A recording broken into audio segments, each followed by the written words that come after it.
Un phénomène étrange a été surpris dans le ciel martien. Une photo prise par le rover Perseverance de la NASA a rapidement dominé les partages de la semaine. Une fine trace lumineuse, à peine visible, traverse l'obscurité du firmament de Mars. Sur le premier regard, cela ressemblait simplement à un défaut d'image. Mais ensuite, les hypothèses ont surgi. Certains affirmaient que c'était Triatlas. D'autres soutenaient fermement qu'il s'agissait de Phobos, l'une des deux lunes de Mars. Pourtant, pour ceux qui creusaient plus loin, l'explication se faisait de plus en plus floue. Tandis que les télescopes terrestres étaient progressivement éteints et que les flux de données officiels se taisaient, cette image de Mars restait isolée, avec une énigmatique empreinte planant au-dessus de la planète rouge. Et la question résonnait plus fort. Qu'avait donc capturé la NASA sur Mars? Tout a commencé par un éclat, un bout de luminosité figé dans les ténèbres au-dessus de Mars. Un seul cliché parmi des milliers, saisi non par un télescope, mais par un rover, une caméra d'ingénierie basique destinée à orienter une machine sur des roches rouges, et non à explorer les mystères célestes martiens. L'image s'est propagée à toute vitesse. D'abord, ce n'était qu'une traînée, un flou. Puis vint le traitement, un agrandissement, une teinte verte appliquée, amplifiée, et voilà que ce n'était plus un simple bug dans le ciel martien. C'était autre chose, bien plus intrigant. Internet l'a baptisé sans tarder. Triatlas, l'objet interstellaire traversant le système solaire, désormais prétendument immortalisé depuis la surface d'une autre planète. Une affirmation audacieuse, nourrie de rumeurs et boostée par les algorithmes. Mais les déclarations sont simples à lancer. Les preuves, bien moins. Le doute a commencé à s'installer chez ceux qui osaient dépasser les gros titres. Au lieu de se fier aux versions modifiées qui pullulaient en ligne, certains ont consulté les données brutes. Les fichiers originaux étaient accessibles directement dans les archives publiques de la NASA. On a identifié la caméra utilisée, mesuré les temps d'exposition, vérifié les horodatages, et simuler les éphémérides orbitales pour recréer le ciel au-dessus du cratère G0 au moment précis de la prise. Étape par étape, les options ont été écartées.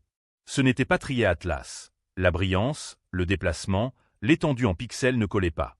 Pas plus que Phobos, cette lune bosselée et filante de Mars. Phobos se serait déplacé autrement dans le cadre, plus lentement, plus faiblement, laissant une trace bien plus courte dans les mêmes conditions d'exposition. Démo, la seconde lune, se trouvait sous l'horizon. Éliminée elle aussi. Alors, qu'était-ce au juste? Une traînée verte de 53 pixels de long, enregistrée par une caméra de navigation avec une fenêtre d'exposition d'axe en grave peine plus de 3 secondes. L'objet s'était déplacé trop vite, trop loin, bien au-delà de tout corps céleste connu visible depuis cet endroit ce jour-là. Et surtout, aucune étoile n'apparaissait sur l'image, pas de fond, juste le vide. Un vide qui rend l'orientation impossible sans métadonnées plus poussées. Ces métadonnées, verrouillées dans les journaux d'ingénierie de la NASA, sont actuellement inaccessibles à cause d'une fermeture congressionnelle. Mais cette absence d'étoiles, de repères, était en soi un indice. Car les caméras du rover Perseverance ne sont pas conçues pour ça. Elles ne visent pas le ciel, encore moins pour traquer des objets interstellaires. Elles sont faites pour la poussière, le relief, la conduite. Leurs capteurs ne rivalisent pas avec ceux de James Webb ou même Hubble. Elles ne mesurent pas les trajectoires dans un ciel lointain. Pourtant, elles ont saisi quelque chose. Cela ouvre des pistes moins exaltantes, mais plus réalistes. Les rayons cosmiques, par exemple. Des particules filant à vitesse proche de la lumière, heurtant le détecteur et créant de fausses traînées lumineuses. C'est courant. Ou bien un grain de poussière martienne éjecté lors d'une manœuvre du rover, qui aurait dérivé dans le champ de vision. Il y a aussi la possibilité d'un artefact numérique, des erreurs de compression, des pixels corrompus en transmission. Mais même ces justifications ne tenaient pas tout à fait, car la traînée présentait un angle précis, une largeur régulière, une longueur quantifiable, et surtout, elle figurait sur plusieurs cadres capturés en même temps par des objectifs différents. Ce n'était pas un dysfonctionnement, et pour l'instant, cela reste non identifié, ce qui en fait, au sens le plus strict, un objet volant non identifié. Un élément en mouvement traversant le ciel martien, perceptible mais inconnu. Sans propulsion, sans feu clignotant, sans soucoupe de compte, juste une présence. Muette, errante, une ligne tracée sur une toile rouge. Et c'est peut-être pour cela qu'elle nous dérange. Pas parce qu'elle prouve quoi que ce soit, mais parce qu'elle ne le fait pas. Parce qu'avec tous nos outils, nos rovers, nos algorithmes, nous ignorons encore ce que nous observons. Nous scrutons, nous calculons, nous supposons, mais nous ne maîtrisons rien. Pas là-haut. Pas encore. L'hypothèse était fascinante. Un visiteur interstellaire, Triatlas, filmé depuis la surface d'une autre planète. Si c'était vrai, Cela marquerait la première photographie directe d'un objet extérieur à notre système solaire, prise en dehors de la Terre. Le timing concordait même. Le 3 octobre, Troy Atlas effectuait son passage le plus proche de Mars. Le rover Perseverance, positionné dans le cratère G0, était censé pointer ses caméras vers le ciel. Tout collait trop bien. Mais l'espace exige. Les caméras de Perseverance ne sont pas faites pour l'astronomie. Elles servent d'outils techniques pour cartographier le sol et se déplacer. Leur netteté, leur angle de vue et leur réglage d'exposition sont restreints. Surtout, elles manquent de finesse pour détecter des corps célestes faibles à des millions de kilomètres de distance. Pourtant, l'idée a continué à circuler. Une traînée verdâtre dans le ciel, étirée sur une image de faible qualité. Les partisans insistaient sur le moment, l'orientation, la forme. Mais dès que les comptes ont commencé, l'hypothèse s'est effritée. Le temps d'exposition a fourni le premier indice. La caméra de navigation à l'origine de la photo peut enregistrer jusqu'à 3,28 secondes. À la vitesse de Troy Atlas, son déplacement n'aurait couvert qu'une infime partie d'un pixel durant cette durée, à peine une égratignure. Or, l'objet occupe plus de 50 pixels. Cette incohérence suffit à ruiner l'idée de Troy Atlas. Puis sont arrivées les analyses orbitales. Des modélisations ont été effectuées à partir des éphémérides de la NASA, ces équations qui suivent les trajectoires des astres. Elles ont recréé le ciel au-dessus du cratère de G0 au instant précis de la prise. Elles plaçaient Troy Atlas très haut, loin de l'angle où l'objet énigmatique surgit. Non seulement le mouvement clochait, mais la localisation aussi. Alors, et si c'était Phobos, la plus grande et la plus vive des deux lunes de Mars? Les chiffres ne collaient pas non plus.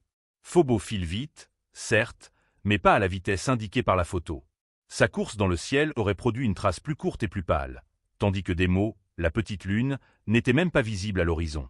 Aucun corps identifié ne correspondait. Reste la catégorie frustrante des non identifiés. Il est légitime de se demander comment un tel événement a pu passer inaperçu aux yeux de la NASA elle-même. La raison tient au calendrier. Quand l'image est apparue, l'agence traversait une fermeture budgétaire imposée par le Congrès. Les moyens étaient limités. Nombre d'experts étaient en congé forcé, les vérifications internes patinaient, obligeant la communauté scientifique élargie et les amateurs curieux à combler les vides. C'est là que vous intervenez. Notre équipe au Cosmic Unknown opère en totale indépendance. Pas de subventions officielles. Pas de partenaires commerciaux. Ce que nous possédons, c'est votre appui. Si nos enquêtes approfondies vous apportent quelque chose, si vous tenez à contester les gros titres et à sonder l'inexpliqué, rejoignez-nous en tant que membre. Votre aide nous permet d'aller plus loin, d'accéder à des données primaires et de révéler des récits comme celui-ci sans filtre. Le bouton d'inscription est juste sous cette vidéo. Revenons à l'anomalie. Une fois les explications classiques écartées, il reste deux pistes, l'extraordinaire ou l'oublié. Certains évoquent un rayon cosmique, une particule énergique heurtant le capteur et créant une fausse lueur. D'autres misent sur de la poussière ou des débris, un défaut optique, une erreur numérique. Ces théories tiennent la route, mais elles génèrent habituellement des traces distinctes, motifs irréguliers, déformations isolées, parcours incohérents. Ici, l'objet figure sur plusieurs clichés. Il possède une forme, une orientation, une régularité. Il agit comme une entité tangible. Pourtant, aucun astre connu ne cadre.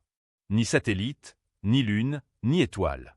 Le ciel au-dessus du cratère de G0 était vide de ce côté-là à ce moment. Cela n'implique pas une origine extraterrestre, mais ça signale un mystère.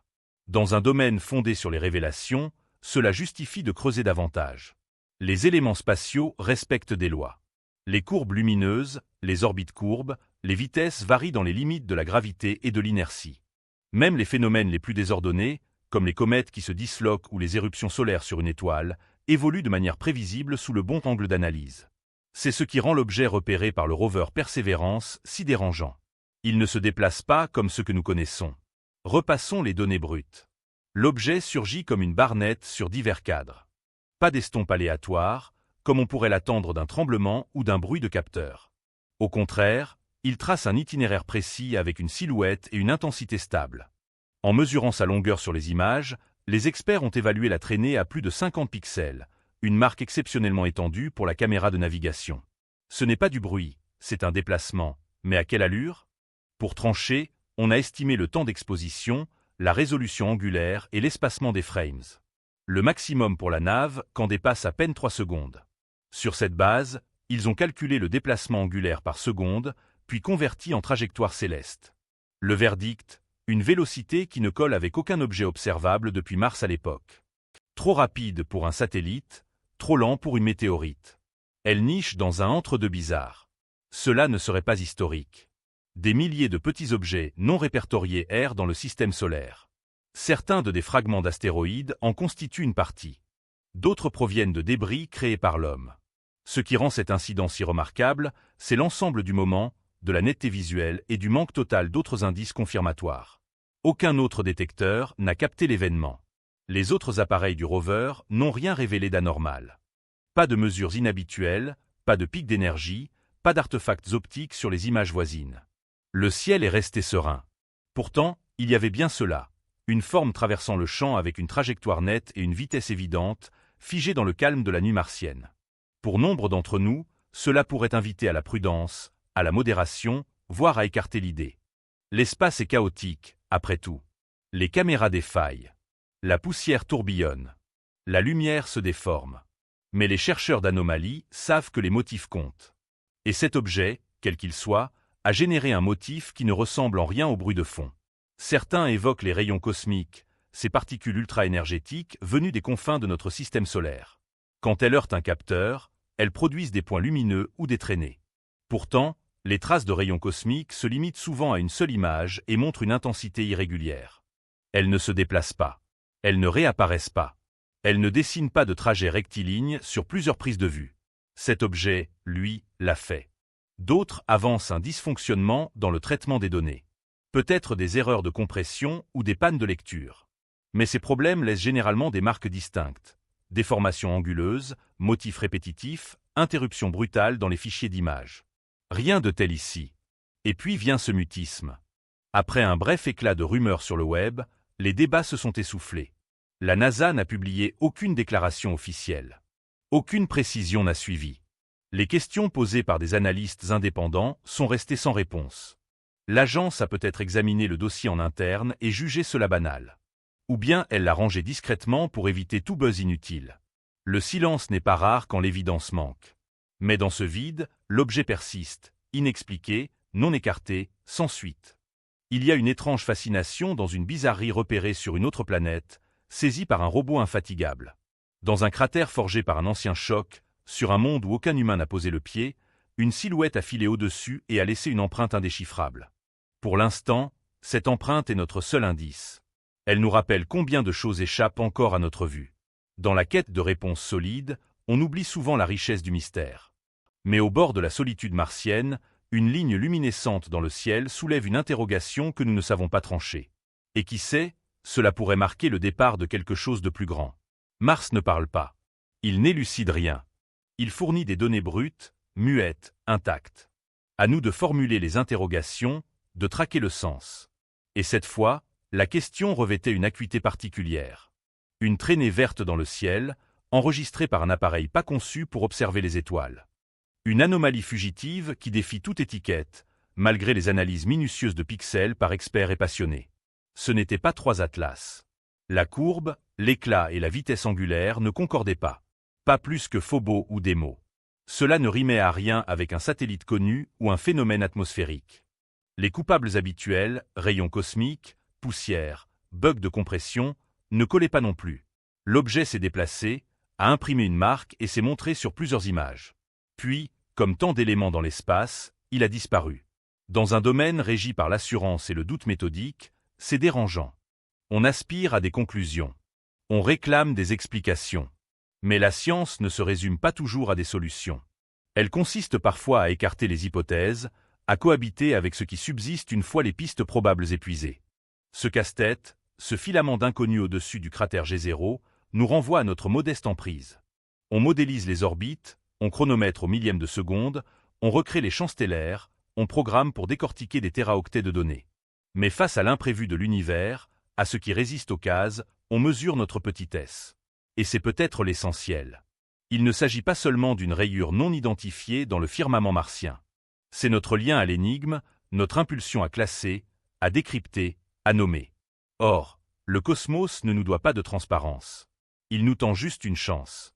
Celle de plonger plus loin, d'affiner nos instruments, de cultiver la curiosité. Peut-être s'agissait-il d'un rayon cosmique surpris pile au bon instant. Peut-être un éclat de glace, un caprice optique, une particule de poussière en suspension dans l'atmosphère martienne. Ou peut-être autre chose, que nos outils ne saisissent pas encore. Quoi qu'il en soit, cela nous enseigne que les révélations ne surgissent pas toujours en fanfare ou en gros titres. Elles glissent parfois en douceur, dans une photo granuleuse, dans une piste lumineuse, dans une énigme qui esquive les réponses.